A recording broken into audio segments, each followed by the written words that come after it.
পকা চুলি। চুলিকেইডাল এডৰা হাবি হৈ থকাৰ দিনা আয়ে থাপ মাৰি ধৰি আনিছিল তেওঁৰ ওচৰলৈ।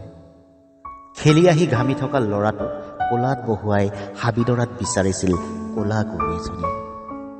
ক'লা গৰু বিচাৰি চলাথ কৰি ফুৰাৰ পৰতেই কৃষ্ণকাই বিৰিঙানীৰ মাজৰ পৰা মোমাইহঁতৰ জিনৰ কঠীয়াৰ সঁচ হিচাপে পাইছিল 3ডাল পকা চুলি।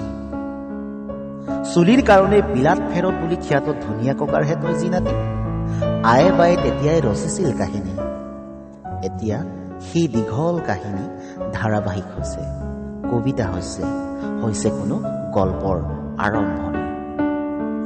2 এচলা 3 পাত লগাই হ'ব কি বুলি টিটকাৰি মৰা শুনিলেও, অথবা কাকনো বলিম ককা তুৰুচোন চুলি পকা বুলি কোনোবাই ক'লেও ৰূপালী ৰঙৰ এই কাহিনীৰ মাজত জীৱনটো জিলিকিছে সোণোৱালী হৈ।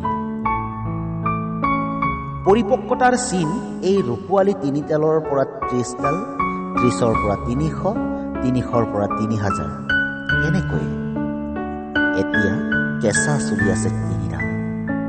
আগৰ সেই হাবিডৰাত এতিয়া কেৱল ফুলা কহুৱা, শৰতেই হওক বা শীতেই হওক এতিয়া কেৱল শালি জালি থকা